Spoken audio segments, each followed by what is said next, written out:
Di sebuah desa terpencil yang damai, hidup seorang kakek tua yang dianggap gila. Setiap hari ia tidur di pos ronda, berbicara sendiri, bahkan dilempari anak-anak dan dihina warga. Tidak ada yang tahu, di balik lusuh pakaiannya tersimpan rahasia besar. Hingga suatu malam, serangan santet mematikan mengguncang desa. Petir menyambar, orang-orang bergelimpangan, dan teror gaib tak terbendung. Saat semua orang putus asa, kakek yang dicaci itu bangkit. Dengan doa dan cahaya matanya, seluruh ilmu hitam berbalik ke para dukun pengirim. Warga yang dulu menghina kini hanya bisa menangis menyesal. Inilah kisah nyata yang akan membuat bulu kudukmu berdiri, tentang Kiai Sakti yang menyamar sebagai orang gila, demi melindungi desa dari kehancuran. Assalamualaikum warahmatullahi wabarakatuh. Selamat datang di channel Cerita Serem. Sebelum lanjut cerita, tulis sholawat dulu di komentar ya, agar kelak kita mendapatkan syafaat di akhirat nanti, amin. Di ujung desa Sukajaya, ada sebuah pos ronda reot yang jarang ditempati pemuda untuk berjaga. Bangunan kecil dari bambu itu lebih sering terlihat kosong, kecuali oleh satu sosok yang selalu ada di sana, seorang kakek tua dengan pakaian compang-camping, rambut kusut memutih, dan wajah penuh keriput. Tidak ada yang tahu dari mana ia berasal. Setiap malam, tubuh renta itu berbaring di depan bambu yang dingin, sementara siang hari ia berjalan mengitari desa sambil bergumam tak jelas. Warga menyebutnya kakek lusuh, karena penampilannya lusuh dan tak terurus. Baginya, pos ronda itu bukan sekadar tempat singgah, tapi rumah satu-satunya. Ia tak punya keluarga, tak punya harta, bahkan tak punya nama yang layak diingat. Anak-anak kecil sering berlari melewati pos ronda hanya untuk melemparinya kerikil. Remaja desa menertawakan tingkahnya yang suka bicara sendiri. Orang dewasa pun menganggapnya beban, sekadar orang gila yang tak ada gunanya. Kalau malam lewat situ, jangan terlalu dekat. Nanti ketularan gilanya, begitu bisik seorang ibu pada anaknya. Namun, anehnya, meski dihina dan diperlakukan semena-mena, kakek itu tak pernah marah.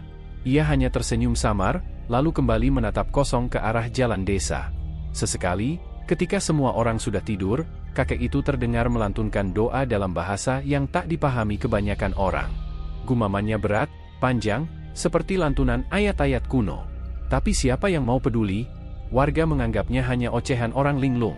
Desa Sukajaya sendiri adalah desa kecil yang dikelilingi persawahan dan hutan bambu. Jalan setapaknya berliku, dengan rumah-rumah kayu yang berjajar sederhana. Suasana desa tampak damai, tapi sebenarnya banyak ketegangan tersembunyi. Warganya mudah curiga, mudah terhasut gosip, dan sering mencari kambing hitam ketika masalah datang. Dalam kehidupan seperti itu, kakek lusuh menjadi sasaran paling mudah. Siang hari, kakek tua itu biasa duduk di dekat warung kopi Pak Surip. Ia hanya diam, menatap gelas kopi hitam yang diberi cuma-cuma oleh pemilik warung. Kadang ia tertawa sendiri, kadang melamun panjang, seakan berbicara dengan dunia yang tak terlihat. Para pelanggan warung sering melontarkan olokan. Si gila sudah dapat wangsit lagi tuh, mungkin malaikat yang bisikin, canda seorang pemuda disambut tawa keras. Kakek lusuh menunduk, tidak melawan. Sesekali matanya berkaca-kaca, tapi dengan cepat ia hapus dengan punggung tangan yang keriput. Tak ada satupun warga yang menaruh hormat. Semua melihatnya hanya sebagai manusia buangan. Namun ada satu hal yang diam-diam diperhatikan sebagian warga. Meski hidup di jalanan tanpa rumah, tanpa keluarga, kakek itu tak pernah jatuh sakit. Musim hujan dengan angin kencang, ia tetap sehat. Musim kemarau panjang dengan terik membakar, ia masih kuat berjalan. Bahkan ketika banyak warga terserang demam berdarah, kakek itu tetap segar, seakan tubuhnya kebal dari segala penyakit. Orang gila memang punya dunia sendiri. Mungkin sakit juga nggak bakal terasa, celetuk orang-orang. Tak ada yang tahu, kakek lusuh itu sebenarnya sedang menyembunyikan sesuatu. Di balik pakaian compang-campingnya, ia membawa rahasia besar. Setiap malam, ketika semua orang sudah tertidur, kakek itu duduk bersila di pos ronda. Kedua matanya yang biasanya kosong tiba-tiba bersinar lembut. Mulutnya bergetar melantunkan doa-doa panjang. Udara di sekitar pos ronda seakan bergetar, dedaunan bambu bergemerisik meski tanpa angin. Ia memandang jauh ke arah hutan di ujung desa, seolah ada sesuatu yang diamatinya. Bibirnya berbisik, belum waktunya, belum saatnya aku bangkit. Biarlah mereka menghina, asal desa ini tetap aman. Tetapi waktu terus berjalan, dan tanpa disadari, tanda-tanda bahaya mulai muncul di desa Sukajaya. Pertama, hewan ternak warga mati mendadak. Sapi yang sehat semalam, pagi harinya terkapar dengan mata melotot. Kambing ditemukan kejang, lalu mati tanpa sebab jelas. Warga mulai resah, tapi tidak ada yang bisa menjelaskan. Kedua, anak-anak kecil mulai mengalami mimpi buruk. Mereka berteriak di malam hari, menyebut-nyebut sosok hitam besar yang menindih tubuh mereka. Para orang tua mengira itu sekadar mimpi biasa, tapi kejadian itu terus berulang setiap malam. Ketiga, udara di desa mulai terasa berat. Angin yang biasanya sejuk berubah pengap. Awan gelap sering menggantung rendah, meski hujan tak turun. Burung gagak mulai berdatangan, bertengger di atap rumah warga. Pertanda buruk yang dulu hanya ada dalam cerita nenek moyang, kini muncul nyata. Tapi apa yang dilakukan warga? Mereka kembali mencari kambing hitam. Dan sekali lagi, jari mereka menunjuk pada kakek lusuh. Pasti gara-gara orang gila itu. Dia bawa sial ke desa kita, teriak seorang pemuda di balai desa. Betul, sudah waktunya dia diusir. Kalau perlu kita seret keluar desa biar nggak nularin apes ke kita semua, sahut yang lain. Suasana memanas. Hampir saja warga benar-benar mengusir kakek tua itu dengan kekerasan. Namun pada malam itu, ketika keributan sedang memuncak, kakek lusuh hanya duduk di pos ronda, memandang ke arah langit yang mulai dipenuhi awan hitam. Bibirnya bergumam pelan, "Ya Allah, lindungilah mereka. Mereka tidak tahu apa yang sedang datang." Malam itu, pos ronda terasa seperti pusat dari badai yang akan segera menerjang. Warga belum menyadari bahwa orang tua lusuh yang mereka hina dan anggap gila itu sebenarnya adalah tameng terakhir dari bencana besar yang siap menelan desa Sukajaya. Dan begitulah awal dari kisah kelam yang akan mengguncang seluruh desa. Pagi itu, suasana desa Sukajaya terasa janggal. Matahari memang terbit seperti biasa, tapi sinarnya pucat, seakan tertutup kabut tipis. Angin bertiup lamban, membawa hawa panas yang tak wajar. Para petani yang turun ke sawah merasakan keanehan. Padi yang kemarin masih hijau segar tiba-tiba layu. Sebagian batang patah, seakan diremukkan dari dalam. Daun-daun berubah kuning kecoklatan padahal belum waktunya panen. "Ah, mungkin karena musim," kata sebagian warga mencoba menenangkan diri. Namun hati mereka tetap diliputi rasa gelisah. Menjelang siang, seorang bocah bernama Bima, anak Pak Suri pemilik warung kopi, mendadak jatuh pingsan saat sedang bermain layangan. Tubuhnya kejang, matanya melotot, bibirnya membiru. Panik, orang tua dan tetangga segera membawanya ke rumah bidan desa. Bidan mencoba memberikan pertolongan, tapi tidak menemukan sebab medis yang jelas. "Sehat-sehat saja dia tadi pagi," kata bidan kebingungan.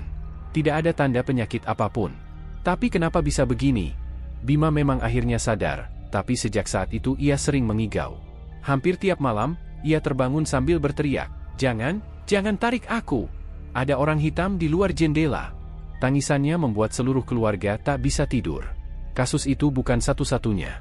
Malam berikutnya, dua pemuda desa tiba-tiba jatuh sakit setelah menghadiri ronda malam. Badan mereka panas dingin, urat-urat di leher menegang, dan dari mulutnya keluar busa. Yang lebih menyeramkan, keduanya berteriak-teriak menyebut nama orang yang tidak mereka kenal.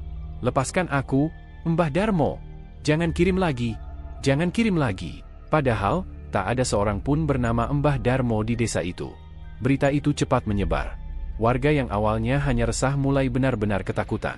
Desas-desus berkembang, bahwa ada kekuatan gaib sedang menyerang desa Sukajaya. Malam ketiga, suasana menjadi lebih mencekam. Angin bertiup kencang, tapi angin itu bukan sejuk, melainkan panas, seperti dari api yang menyala. Daun-daun pisang di kebun bergoyang keras, terdengar suara robekan aneh seolah ada sesuatu yang merobek udara. Petir berulang kali menyambar langit, meski hujan tak kunjung turun. Di tengah ketakutan itu, warga berkumpul di balai desa. Mereka membicarakan nasib yang menimpa banyak keluarga. Seorang lelaki tua berkata dengan suara bergetar, "Ini bukan penyakit biasa. Ini kiriman. Ada yang mengirim santet ke desa kita." Ucapan itu membuat semua orang bergidik. Santet, kata itu sudah cukup untuk membuat bulu kuduk berdiri. Meski hidup di era modern, masyarakat desa Sukajaya masih percaya pada dunia gaib. Mereka tahu ada dukun-dukun sakti di luar sana yang bisa mengirimkan penyakit, kematian, bahkan kehancuran hanya dengan doa hitam dan media gaib. Namun, alih-alih mencari jalan keluar, sebagian warga kembali mencari kambing hitam. Seperti biasa, tuduhan jatuh pada sosok yang paling lemah, kakek lusuh. "Sejak orang gila itu datang, desa kita nggak pernah tenang," teriak seorang pemuda bernama Rahmat. "Mungkin dia yang bawa sial. Bisa jadi dia bukan orang biasa, tapi jelmaan setan yang merusak desa ini." Yang lain ikut bersuara, benar. Dulu sebelum dia tinggal di pos ronda, desa kita aman. Tidak ada orang mati mendadak, tidak ada anak-anak sakit aneh. Semua ini pasti ulah dia. Suasana balai desa ricuh. Warga yang ketakutan semakin yakin dengan tuduhan itu. Beberapa bahkan sudah sepakat untuk mengusir, bahkan ada yang berencana membakar pos ronda agar kakek itu pergi. Namun, di saat warga sibuk menyalahkan, kakek lusuh duduk tenang di pos ronda. Matanya menatap langit yang diselimuti awan hitam pekat. Bibirnya komat-kamit, seakan sedang berbicara pada sesuatu yang tak terlihat. Sesekali ia menghela napas panjang. Ada beban berat yang tak mampu ia bagi pada siapapun. Malam itu, sebuah kejadian aneh menambah kepanikan warga. Saat tengah malam, terdengar jeritan dari rumah Pak Dharma, seorang petani yang tinggal di pinggir desa. Warga berlari mendekat. Mereka menemukan Pak Dharma terkapar di lantai, tubuhnya membiru seperti terbakar dari dalam. Matanya terbuka lebar, tapi sudah tak bernyawa. Anehnya, di sekitar tubuhnya tercium bau bunga melati bercampur belerang yang menyengat. "Itu jelas santet," teriak seseorang. "Ada dukun yang menyerang desa kita." Kematian mendadak itu membuat desa semakin kacau. Orang-orang ketakutan, sebagian mencoba mencari dukun untuk melawan, tapi tidak ada yang berani menerima permintaan itu. Santet yang menyerang desa Sukajaya dianggap terlalu besar dan berbahaya. Di tengah kepanikan itu, seorang tetua desa bernama Pak Harun mendatangi pos ronda. Ia satu-satunya orang yang masih punya sedikit rasa iba pada kakek lusuh. Dengan langkah ragu, ia mendekat. "Kek, apa kau tahu apa yang sebenarnya terjadi?" tanya Pak Harun pelan. Kakek lusuh menatapnya dengan mata sayu. Sekilas, ada cahaya aneh berkilat di bola matanya, tapi segera redup. Ia hanya menjawab singkat, "Awan hitam sudah turun. Doa-doa jahat sudah dilemparkan." Mereka mengira desa ini tanpa penjaga. Pak Harun terdiam. Ia tak sepenuhnya mengerti maksud kata-kata itu. Tapi hatinya bergetar. Ada sesuatu yang berbeda pada sosok kakek lusuh itu malam ini. Sementara itu, di balai desa, warga masih sibuk menuduh. Mereka bahkan berencana menyeret kakek lusuh keluar desa besok pagi. Tak seorang pun menyadari bahwa di luar sana, bahaya yang lebih besar sedang mengintai. Awan hitam semakin pekat, suara petir kian sering menggema. Beberapa warga mulai mendengar suara aneh di malam hari, seperti tawa lirih perempuan, seperti bisikan yang memanggil nama mereka dari balik jendela. Desa Sukajaya kini benar-benar berada di ambang kehancuran. Dan satu-satunya orang yang tahu apa yang sedang terjadi, justru sedang mereka hina dan rencanakan untuk diusir. Malam keempat setelah kejanggalan pertama muncul, desa Sukajaya terasa mencekam. Angin malam berhembus kencang, namun udara justru terasa panas menyesakkan. Awan hitam menggantung rendah di langit, menutupi sinar bulan. Dari kejauhan, sesekali terdengar suara petir yang menggelegar, tapi tak pernah disusul hujan. Seolah langit hanya ingin menakut-nakuti manusia di bawahnya. Di rumah-rumah, warga gelisah. Tak sedikit yang memilih menyalakan dupa dan kemenyan, berharap bisa menolak bala. Suara tangisan bayi bersahut-sahutan, membuat malam semakin berat. Sekitar tengah malam, teriakan histeris mengguncang desa. Sumbernya dari rumah Burahayu, seorang janda yang tinggal bersama kedua anaknya. Warga segera berlari ke sana. Saat pintu didobrak, terlihat putri bungsu Burahayu, Nisa, terbaring di lantai. Tubuh gadis kecil itu kaku, wajahnya membiru, dan matanya melotot menatap langit-langit. Yang lebih mengerikan, di dadanya terdapat bekas telapak tangan hitam, seolah baru saja ditekan oleh sesuatu yang tak kasat mata. "Astagfirullah, ini bukan penyakit biasa," ujar salah satu warga sambil gemetar. Burahayu meraung, memeluk tubuh anaknya yang kini tak lagi bernyawa. Tangisan itu membangunkan seluruh desa. Dalam sekejap, kabar kematian Nisa menyebar. Warga berkumpul di halaman rumah, menatap tubuh mungil yang terbujur kaku. Ketakutan berubah menjadi kemarahan. "Ini santet? Ada yang mengirim santet ke desa kita," teriak seseorang. Namun, alih-alih mencari solusi, sebagian besar warga justru kembali menuduh. "Pasti gara-gara orang gila di pos ronda itu. Dialah biang kerok semua ini," seru Rahmat, pemuda yang paling vokal sejak awal. Warga mengangguk-angguk. Dalam kondisi ketakutan, logika mereka hilang.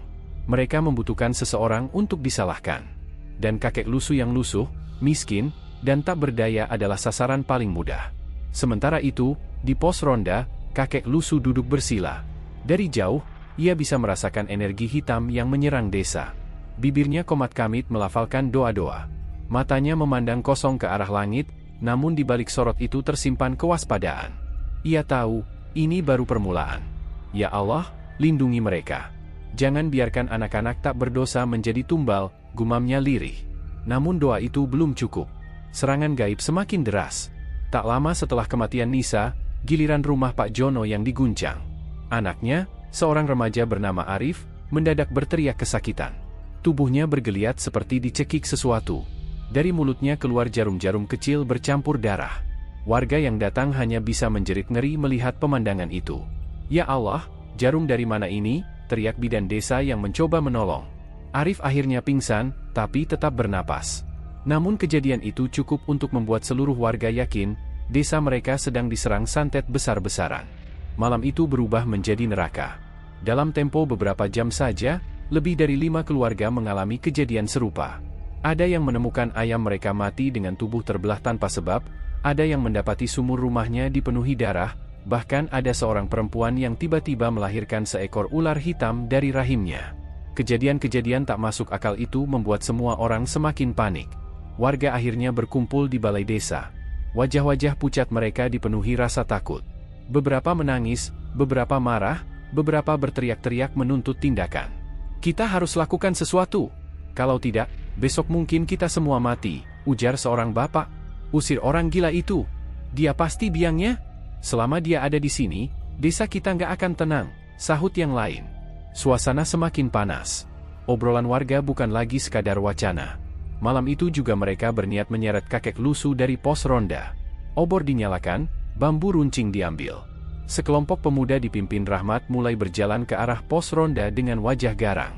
Namun sebelum mereka sampai, sebuah kejadian aneh menghentikan langkah mereka. Angin kencang tiba-tiba berhembus dari arah hutan bambu. Suara melengking terdengar, seperti jeritan perempuan panjang yang menggetarkan dada. Obor-obor padam serentak, menyisakan kegelapan pekat.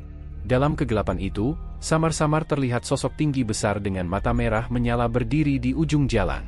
Tubuhnya hitam legam, kepalanya botak, dan mulutnya menganga menampakkan gigi tajam. Pemuda-pemuda yang hendak menyerang kakek lusu sontak menjerit dan berlari tunggang langgang kembali ke balai desa. Setan! Ada setan besar di jalan, teriak mereka ketakutan. Warga yang melihat dari jauh pun histeris. Malam itu, seluruh desa benar-benar kacau. Tangis, teriakan, dan doa bercampur jadi satu. Sementara itu, kakek lusu tetap duduk di pos ronda. Ia menatap ke arah sosok hitam besar itu dengan mata yang berkilat aneh. Bibirnya bergerak, melafalkan doa-doa dengan suara pelan namun mantap. Sosok hitam itu tampak gemetar, lalu perlahan menghilang di telan kegelapan. Tak seorang pun menyadari bahwa yang baru saja terjadi adalah peringatan. Serangan sesungguhnya belum dimulai. Apa yang menimpa Nisa, Arif, dan warga lainnya hanyalah gelombang pertama. Dan kakek lusu tahu betul, badai yang lebih besar sedang menunggu. Malam itu, langit desa Sukaasih tampak berbeda dari biasanya. Awan hitam menggumpal tebal, menyelimuti bulan yang biasanya memantulkan cahaya lembut ke persawahan. Angin berhembus kencang, membuat dedaunan bergemerisik tak beraturan. Beberapa warga sudah menutup pintu rapat-rapat, takut sesuatu yang tak kasat mata kembali melintas. Sejak malam sebelumnya, serangan santet semakin menjadi-jadi. Bukan lagi hanya penyakit aneh yang menimpa warga, tetapi sudah sampai pada kematian. Seorang anak kecil ditemukan meninggal mendadak tanpa sebab. Tubuhnya pucat, matanya terbuka melotot seakan ketakutan sebelum napas terakhir. Peristiwa itu membuat suasana desa kian mencekam. Namun, di balik ketakutan warga, ada satu sosok yang tetap tenang. Kakek Surya, yang selama bertahun-tahun dianggap gila dan tak waras, kini menjadi satu-satunya harapan. Setelah warga melihat bagaimana doa kakek Surya bisa menenangkan rumah keluarga Pak Budi yang diserang ilmu hitam, pandangan mereka mulai berubah. Tetapi malam itu, ujian yang sesungguhnya datang. Kilatan petir yang tak biasa. Tepat setelah azan Isya berkumandang, langit desa pecah oleh kilatan petir yang menyambar terus-menerus. Bukan sekali dua kali, melainkan berkali-kali tanpa henti, seolah menyasar titik tertentu di desa. Beberapa orang yang melihat dari kejauhan berteriak histeris. Ya Allah, itu petir bukan sembarangan, seolah ada yang mengendalikannya, teriak seorang warga. Benar saja, kilatan petir itu bukan hanya menyambar pohon atau sawah, melainkan jatuh ke atap rumah warga tertentu yang selama ini sering berbuat aniaya. Salah satunya rumah Pak Narto, yang dikenal sering iri hati dan pernah diam-diam bekerja sama dengan dukun untuk mencelakai tetangganya. Setelah sambaran itu, terdengar jeritan memilukan dari dalam rumah. Tubuh Pak Narto ditemukan terbakar sebagian, namun anehnya, tidak ada api sama sekali di dalam rumah. Warga panik, sebagian berlari mencari perlindungan, sebagian lain mencoba mendekat ke rumah kakek Surya yang kala itu sedang duduk di pos ronda, tempat favoritnya. Warga berbondong-bondong ke pos ronda. Pos ronda yang biasanya hanya menjadi tempat tidur kakek Surya kini berubah jadi pusat kerumunan.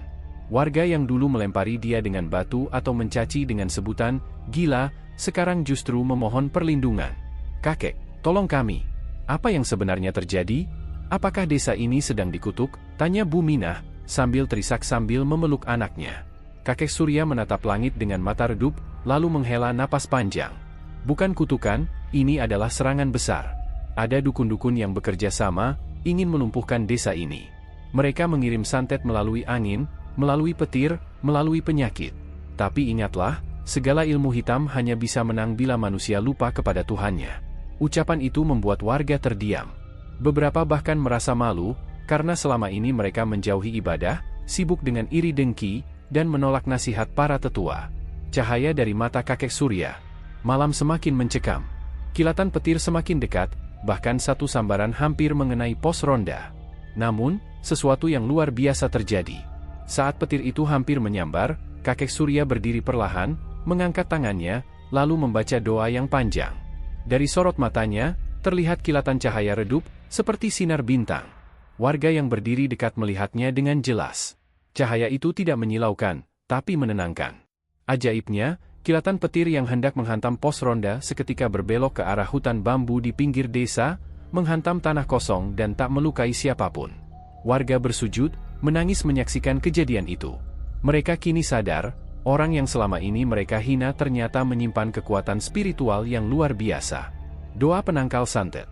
Kakek Surya kemudian mengajak warga membaca doa bersama. Suaranya lantang, meski tubuhnya ringkih. "Bersama kita bisa mengusir kegelapan ini. Jangan takut, bacalah doa ini dengan ikhlas." Warga mengikuti dengan terbata-bata. Ada yang meneteskan air mata, ada pula yang merasa seakan beban di dadanya terangkat. Di tengah doa itu, tiba-tiba terdengar jeritan dari kejauhan. Jeritan itu datang dari arah rumah dukun Kirno, yang selama ini diam-diam menjadi musuh dalam selimut.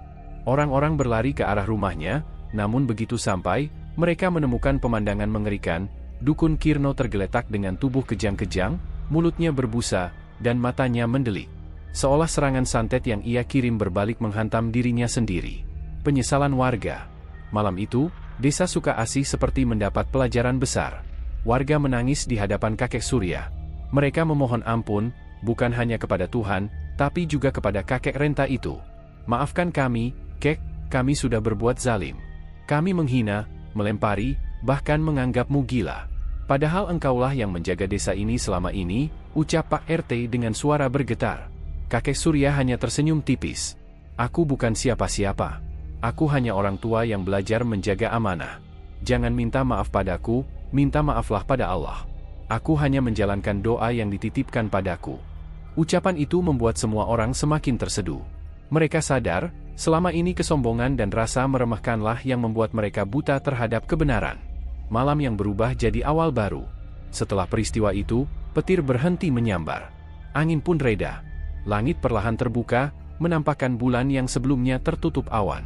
Desa yang semula mencekam mulai kembali tenang. Namun, semua warga tahu, ini baru awal. Serangan santet mungkin belum benar-benar berakhir, sebab masih ada dukun-dukun lain yang mengincar desa. Tapi kini mereka tidak lagi sendiri. Ada kakek Surya yang siap melindungi, bukan dengan kekuatan fisik, melainkan dengan doa dan cahaya batinnya. Dan sejak malam itu, pos ronda tidak lagi dipandang sebagai tempat orang gila tidur, melainkan sebagai benteng gaib desa Sukaasih, tempat di mana seorang kiai sakti menyamarkan dirinya dalam kesederhanaan, menjaga tanpa pamrih, meski harus dihina oleh orang-orang yang ia lindungi. Malam itu, desa Sukamulya masih diliputi ketegangan. Setelah kejadian besar di balai desa, ketika cahaya doa kakek Sastro memukul balik santet mematikan, warga kini hidup dalam rasa campur aduk, takut, menyesal, sekaligus heran. Mereka tidak lagi berani mencibir kakek Sastro. Justru kini, orang-orang mendekat kepadanya dengan penuh hormat. Tapi kakek Sastro tetap seperti biasa, sederhana, duduk di pos ronda sambil memandang langit malam. Namun, Yang tidak diketahui warga adalah bahwa serangan santet sebenarnya belum berhenti. Para dukun yang sejak awal menyerang desa itu justru semakin kalap. Mereka merasa dipermalukan karena santet yang dikirim berbalik, menimpa pengirimnya sendiri. Beberapa di antara mereka mulai merasakan akibat mengerikan, tubuh mereka penuh luka aneh, seperti terbakar dari dalam. Ada yang mendadak muntah darah di tengah ritual. Ada pula yang kepalanya berputar-putar hingga jatuh pingsan. Di sebuah rumah tua di pinggiran hutan, dukun paling tua, Mbah Ranu, mencoba mengobati murid-muridnya yang tumbang. Namun setiap kali ia mengucapkan mantra, justru terdengar suara gemuruh seperti guntur menyambar. Mbah Ranu tahu, ada kekuatan yang lebih besar dari dirinya. Ia marah sekaligus takut. Si tua gila itu, ternyata bukan orang sembarangan, geramnya dengan suara serak. Ia bukan gila, ia seorang kiai yang menyembunyikan ilmunya. Kabar penderitaan para dukun itu perlahan sampai juga ke telinga warga desa. Ada seorang pemuda bernama Darmo, yang dulu sering melempari kakek sastro dengan batu kecil, kini memberanikan diri mendekat ke pos ronda. Dengan wajah pucat ia berkata, "Kakek, mereka yang mengirim santet itu kini sakit parah. Katanya ada yang hampir mati. Apakah ini semua karena doa kakek?" Kakek sastro hanya tersenyum tipis. "Nak, itu bukan karena aku. Itu karena hukum langit. Barang siapa menebar keburukan, keburukan itu akan kembali kepadanya. Aku hanya berdoa agar desa ini dilindungi." Jawaban itu membuat Darmo semakin terdiam. Hatinya penuh penyesalan.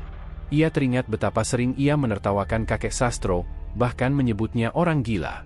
Tapi ternyata, lelaki tua lusuh ini adalah tameng yang menjaga mereka semua dari malapetaka.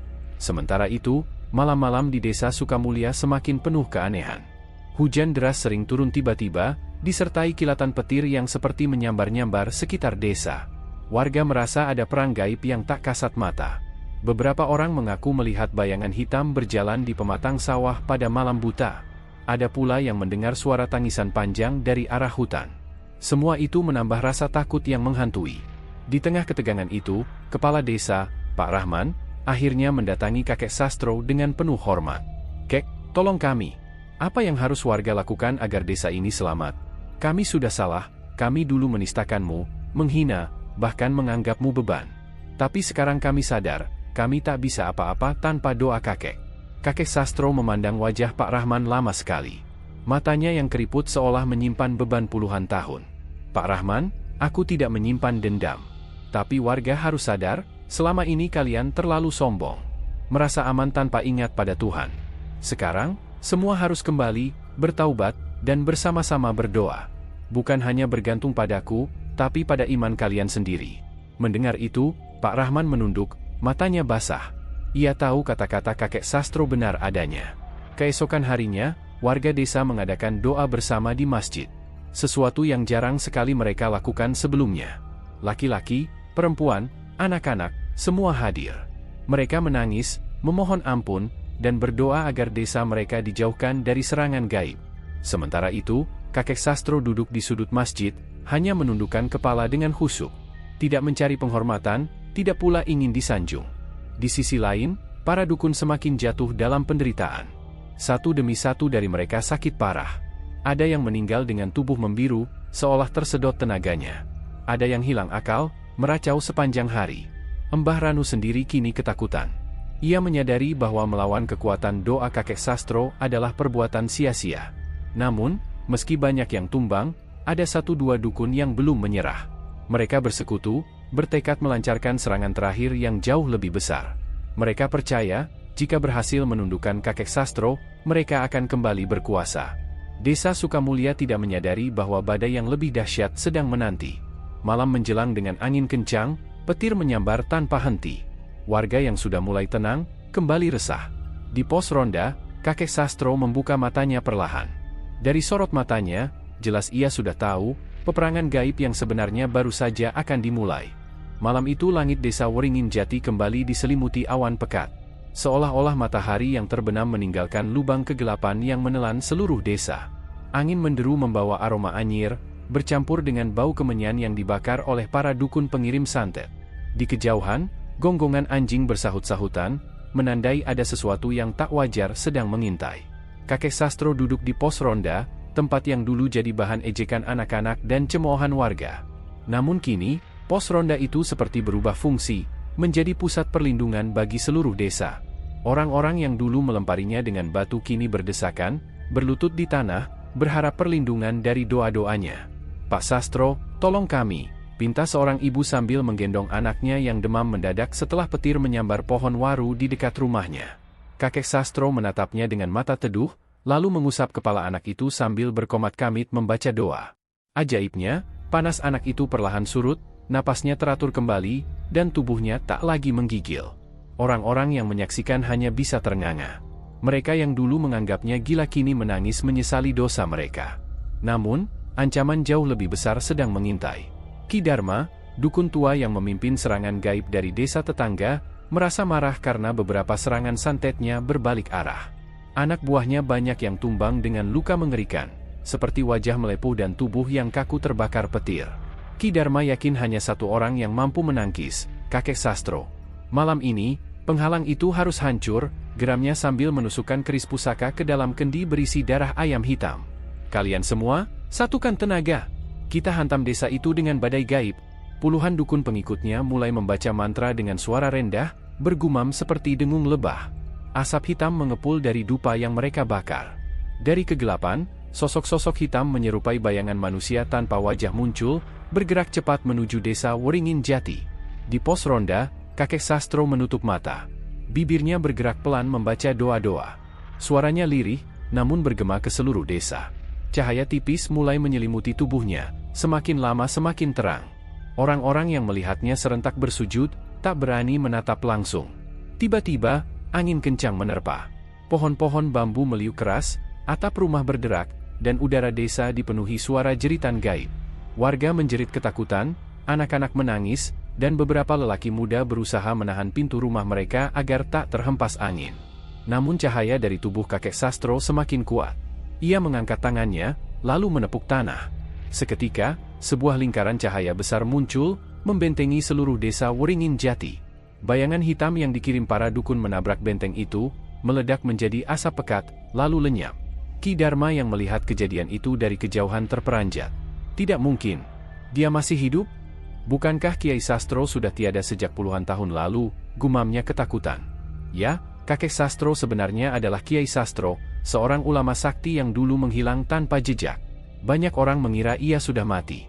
Namun ternyata ia memilih menyamar sebagai orang gila agar tidak diganggu dan bisa menjaga desa dari balik bayang-bayang. Malam itu, pertarungan gaib mencapai puncaknya. Dari langit turun cahaya petir yang tak biasa. Bukannya menghantam desa, petir itu justru terpecah dan melingkar di atas benteng cahaya. Suaranya bergemuruh, membuat tanah bergetar hebat. Warga berpegangan satu sama lain, takut bumi retak di bawah kaki mereka. Kakek Sastro berdiri tegak, jubah lusuhnya berkibar diterpa angin malam. Ia menatap langit, lalu berucap lantang, "Dengan nama Allah yang Maha Kuasa, semua keburukan kembali kepada asalnya." Sekejap kemudian, cahaya dari pos ronda melesat menembus langit. Semua energi hitam yang dikirim para dukun berbalik arah, menghantam balik ke Ki Dharma dan para pengikutnya. Jeritan mereka terdengar mengerikan. Ada yang tubuhnya hangus, ada yang matanya buta, dan ada pula yang berlari-lari kesakitan hingga terjerembab ke jurang. Di desa, suasana berbalik hening. Angin kencang mereda, cahaya benteng perlahan memudar, dan bulan muncul kembali di langit, seolah tersenyum lega. Warga satu desa menangis terisak-isak, berlari menghampiri kakek Sastro, bersujud di kakinya. "Kami berdosa, Kiai. Kami menghina panjenengan selama ini," ucap Pak Roni, lelaki yang dulu paling sering mengolok-oloknya. Kakek Sastro tersenyum samar. "Aku tidak butuh pujian, tidak butuh sanjungan. Aku hanya menjaga titipan Tuhan. Yang kalian hina bukan aku, tapi amanah yang dititipkan kepada desa ini." Warga menangis semakin keras, merasa malu sekaligus lega. Mereka kini sadar, orang yang mereka kira gila selama puluhan tahun adalah tameng gaib yang menyelamatkan nyawa mereka semua. Namun pertempuran belum berakhir. Karena Ki Dharma yang masih hidup bersumpah tidak akan berhenti sampai kakek Sastro tumbang. Malam itu, langit desa Karangsari terasa berbeda. Angin berhembus dingin menusuk, membawa aroma tanah basah bercampur kembang tujuh rupa yang entah dari mana asalnya. Warga berkerumun di balai desa, sebagian berzikir lirih, sebagian lagi menangis ketakutan. Mereka tahu malam itu bukan malam biasa. Kabar telah menyebar bahwa para dukun dari luar desa sudah berkumpul. Mereka tidak menerima kekalahan setelah santet mereka dipatahkan Mbah Joyo beberapa malam sebelumnya. Kini, mereka bersiap melakukan serangan balasan yang jauh lebih besar, dengan tujuan bukan hanya melukai warga, tapi menghancurkan desa Karangsari hingga rata dengan tanah. Pak Lurah Sukarman berdiri gelisah di depan balai desa. "Semua orang jangan keluar rumah malam ini. Tetap berdoa, tetap bersama," ucapnya dengan suara bergetar. Namun matanya sesekali melirik ke arah pos ronda tua, tempat Mbah Joyo biasanya tidur beralaskan tikar lusuh. Mbah Joyo duduk bersila di sana. Ia tidak berbicara sepatah kata pun. Kedua matanya terpejam, tangannya menengadah. Dari wajahnya yang keriput, terpancar ketenangan yang tak bisa dijelaskan. Padahal seluruh desa sedang dicekam rasa takut, seakan ada badai besar yang akan segera menerjang. Awal serangan gaib. Tepat tengah malam, kilat menyambar langit. Hujan deras turun mendadak, padahal sebelumnya langit cerah. Dari kejauhan, suara lolongan anjing terdengar bersahut-sahutan. Warga semakin gemetar. Beberapa orang tiba-tiba berteriak histeris di dalam rumahnya. Ada yang tubuhnya kejang-kejang, ada yang muntah darah, ada pula yang mendadak pingsan. Seolah-olah santet itu mulai masuk ke seluruh penjuru desa. Pak Darto, seorang petani, berlari ke balai desa sambil membawa anaknya yang pucat pasi. "Mbah Joyo, tolong! Anak saya dingin seperti mayat," jeritnya sambil menangis. Mbah Joyo membuka matanya perlahan. Sorot matanya tidak seperti biasanya. Ada cahaya redup yang berpendar, membuat beberapa warga yang melihatnya tertegun. Ia lalu berdiri, tubuh ringkihnya tampak bergetar diterpa angin malam. "Bawa semua yang sakit ke sini. Jangan ada yang bersembunyi. Malam ini mereka ingin menghabisi desa kita. Tapi insya Allah, dengan izin Gusti, kegelapan itu akan kembali kepada mereka," ucap Mbah Joyo dengan suara dalam. Pertempuran tak kasat mata. Mbah Joyo berdiri di halaman balai desa. Hujan masih mengguyur deras, namun anehnya tanah di sekelilingnya tetap kering, seakan ada cahaya yang melindungi area itu. Ia mulai melantunkan doa, ayat-ayat suci yang menggetarkan. Semakin lama suara itu semakin bergema, meskipun mulutnya tidak terbuka lebar. Warga yang mendengar merasakan dada mereka hangat, sedikit demi sedikit rasa takut itu terkikis. Namun dari arah utara, tiba-tiba terlihat asap hitam bergulung. Asap itu bergerak seperti ular raksasa, menyusup cepat ke arah desa. Warga berteriak panik, sebagian berlari mundur. Itu kiriman santet mereka," seru seorang warga dengan wajah pucat. Mbah Joyo mengangkat tongkat kayu usangnya ke langit. "Bismillahirrahmanirrahim," suaranya menggema. Seketika cahaya kilat menyambar, tapi kali ini bukan menghantam tanah, melainkan menyatu dengan tongkat itu. Dari ujungnya terpancar cahaya putih menyilaukan, menembus gulungan asap hitam. Asap itu menjerit. Ya, benar-benar terdengar jeritan, seperti ratusan makhluk yang terbakar. Warga yang melihatnya hanya bisa terdiam, tak percaya apa yang terjadi di depan mata mereka. Namun serangan tidak berhenti. Dari arah barat terdengar suara gamelan aneh, seperti tabuhan gendang dan gong yang kacau. Tak lama kemudian, puluhan sosok hitam muncul, berjalan pincang dengan mata merah menyala. Itu bukan manusia, melainkan makhluk gaib kiriman para dukun. Mbah Joyo tetap tenang. Ia menancapkan tongkat ke tanah, lalu membaca doa dengan suara lebih keras. Cahaya dari tanah tiba-tiba menjalar membentuk lingkaran, melindungi warga yang berkerumun. Makhluk-makhluk hitam itu mencoba masuk, tapi setiap kali mendekat, tubuh mereka terbakar oleh cahaya yang memancar dari lingkaran itu. Balik serangan. Para dukun yang mengirimkan serangan itu tidak tinggal diam. Dari kejauhan, mereka duduk bersila di sebuah gubuk tua, berkeliling tungku api dengan sesajen. Mereka mengerahkan seluruh ilmu hitam, memanggil jin dan setan untuk menghancurkan benteng cahaya Mbah Joyo. Namun justru semakin kuat mereka menyerang, semakin deras doa yang dipanjatkan Mbah Joyo. Sorot matanya kini terang benderang, bukan sekadar pantulan cahaya, tapi seolah benar-benar ada api putih yang berkobar dari dalam dirinya. Ya Allah, kembalikan semua kezaliman kepada pengirimnya. Jangan biarkan mereka tertawa atas penderitaan hamba MU, ucap Mbah Joyo dengan suara gemetar tapi penuh keyakinan. Detik itu juga, angin berputar kencang. Cahaya yang melindungi desa berubah menjadi pusaran besar. Semua santet, semua makhluk hitam, semua asap pekat yang menyerbu, tersedot masuk ke dalam pusaran itu. Lalu, cahaya itu melesat kembali ke arah para dukun. Di gubuk tua tempat mereka bersemayam, jeritan terdengar memekakkan telinga. Api dari tungku menjilat tubuh mereka sendiri. Satu persatu tubuh mereka terbanting, matanya melotot, darah keluar dari mulut mereka. Ilmu yang mereka kirim justru berbalik, melumat mereka tanpa ampun. Penyesalan warga. Ketika pertempuran selesai, desa kembali hening. Hujan berhenti begitu saja, langit menjadi cerah, bulan purnama menggantung indah. Warga berangsur-angsur membuka mata, sebagian menangis haru, sebagian sujud syukur. Pak Lurah Sukarman mendekati Mbah Joyo yang masih berdiri dengan tongkatnya. "Mbah, kalau tidak ada panjenengan, mungkin desa ini sudah habis. Ampuni kami yang selama ini meremehkan panjenengan," katanya sambil menunduk. Warga lain ikut berlutut, menangis sambil meminta maaf. Mereka teringat bagaimana dulu sering melempari Mbah Joyo dengan batu, menertawakan, bahkan mengusirnya ketika ia hanya meminta seteguk air. Mbah Joyo hanya tersenyum tipis. "Aku bukan siapa-siapa. Hanya hamba Allah yang diberi sedikit ilmu untuk menjaga desa ini. Jangan lagi kalian sombong, jangan lagi kalian jauh dari doa. Karena yang menyelamatkan kita malam ini bukan aku, tapi Gusti Allah," ucapnya lirih. Namun di balik ketenangan itu, Mbah Joyo tahu pertempuran belum benar-benar selesai. Masih ada dukun-dukun yang bertahan, masih ada dendam yang belum padam. Malam itu hanyalah awal dari peperangan yang lebih besar. Malam itu desa Sukatani kembali diliputi kecemasan. Meski Kiai Jaya telah berulang kali mematahkan serangan gaib, para dukun yang merasa harga dirinya diinjak tidak tinggal diam. Mereka berkumpul di sebuah padepokan rahasia di balik hutan jati. Padepokan itu dipimpin seorang dukun tua bernama MPU Rawanda, sosok yang namanya jarang terdengar, namun disegani di kalangan pelaku ilmu hitam. "Semua ilmu kita dipatahkan, semua santet kita dipantulkan. Kiai itu bukan orang sembarangan. Jika kita biarkan, habislah nama kita semua," ujar MPU Rawanda dengan suara serak namun berwibawa. Para dukun lain terdiam. Wajah mereka tegang. Ada yang mulai ragu, namun gengsi menahan mereka untuk mundur. Malam itu mereka memutuskan satu hal, akan dilakukan ritual tumbal terakhir, sebuah pemanggilan gaib yang konon tidak bisa dihalangi, bahkan oleh doa seorang wali sekalipun. Tumbal itu adalah pengorbanan darah manusia, yang mereka peroleh dari seorang pendatang miskin yang dijanjikan uang oleh sindikat mereka. Di sisi lain, di desa Sukatani, Kiai Jaya merasakan kegelisahan yang berbeda dari biasanya. Mereka sudah semakin nekat. "Aku bisa mencium aroma darah," ucapnya lirih. Pak Lurah, yang saat itu mendampingi, pucat mendengar kata-kata itu.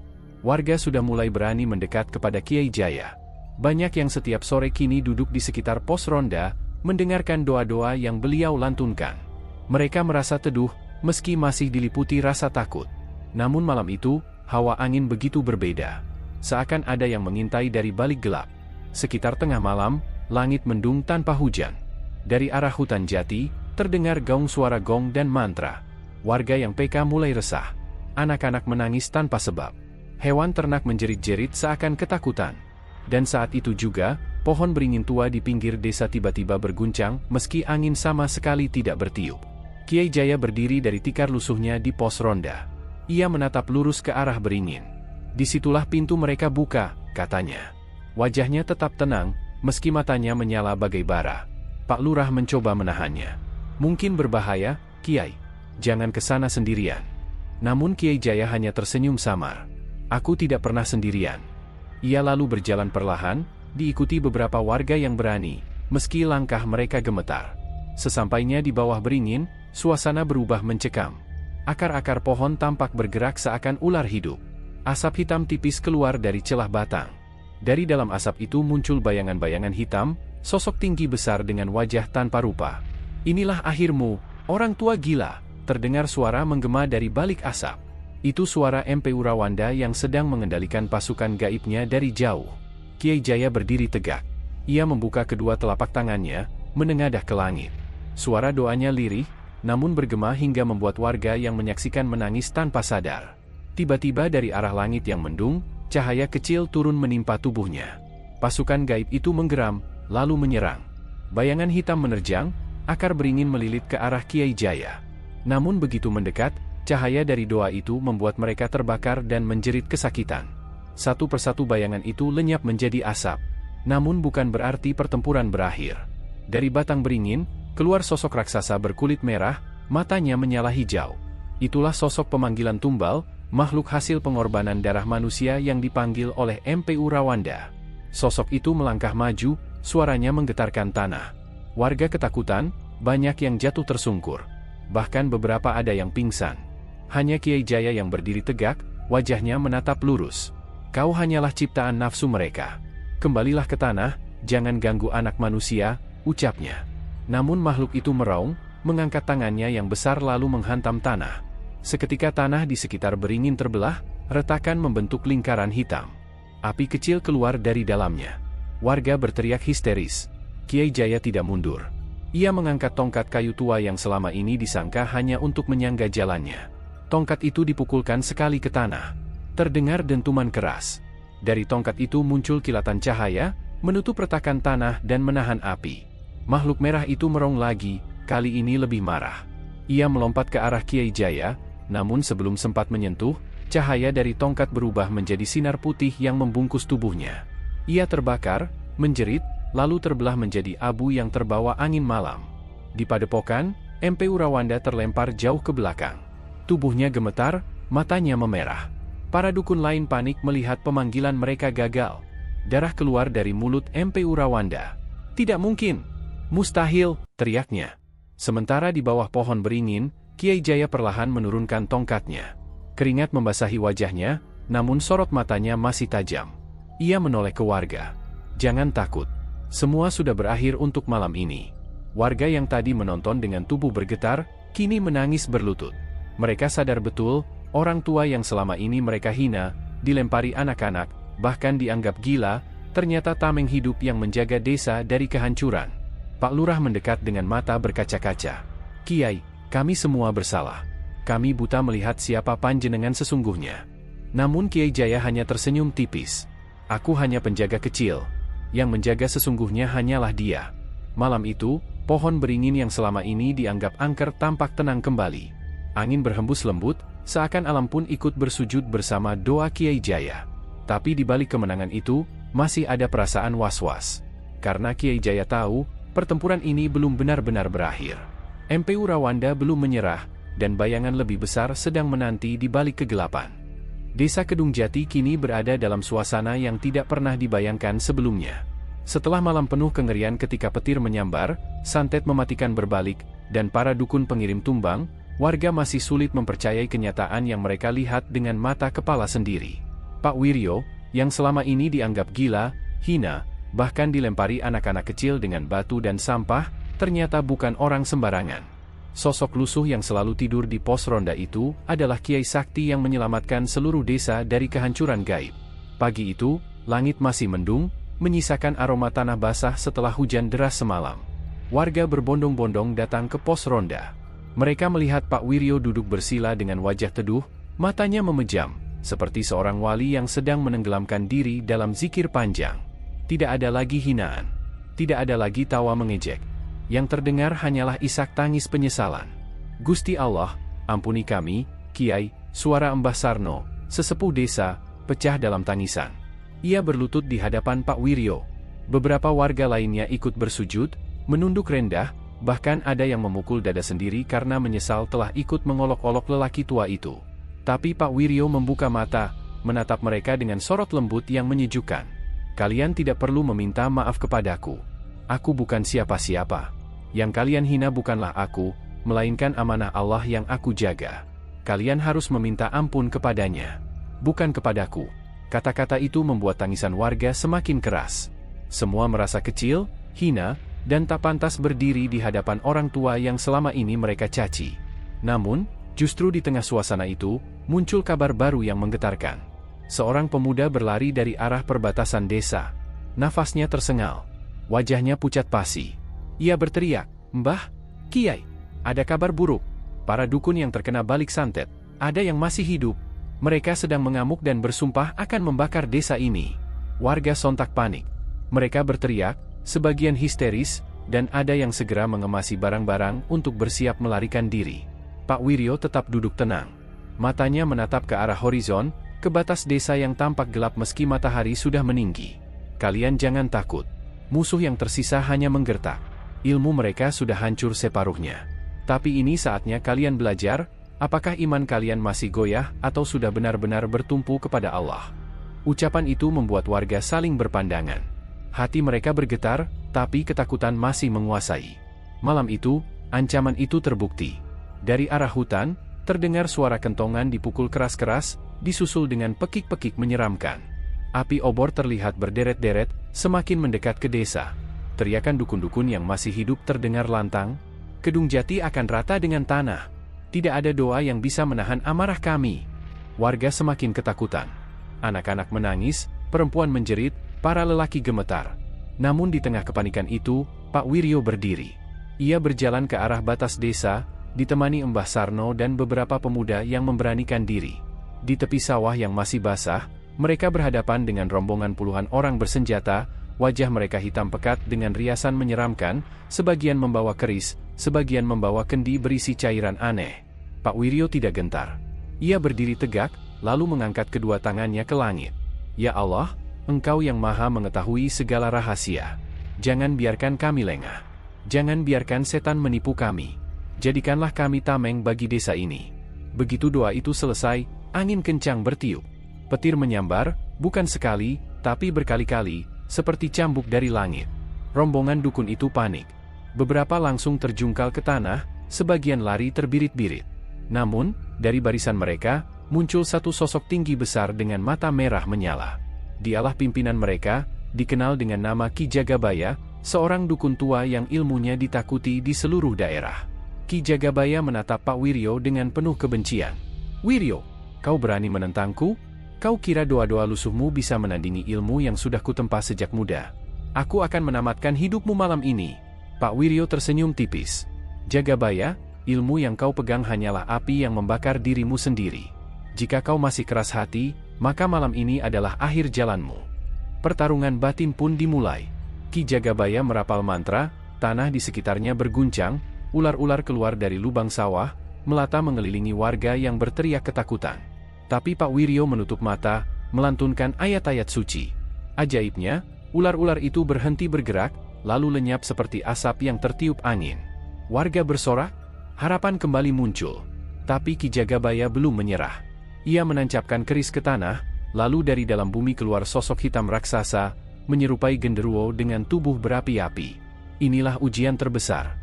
Warga kembali gemetar, sebagian berlari menjauh. Tapi Pak Wiryo berdiri teguh. Ia membuka sorban lusuh yang selalu menutupi kepalanya, lalu mengangkatnya ke langit. Dari sorban itu, keluarlah cahaya putih menyilaukan, seperti kilau petir yang memanjang ke langit.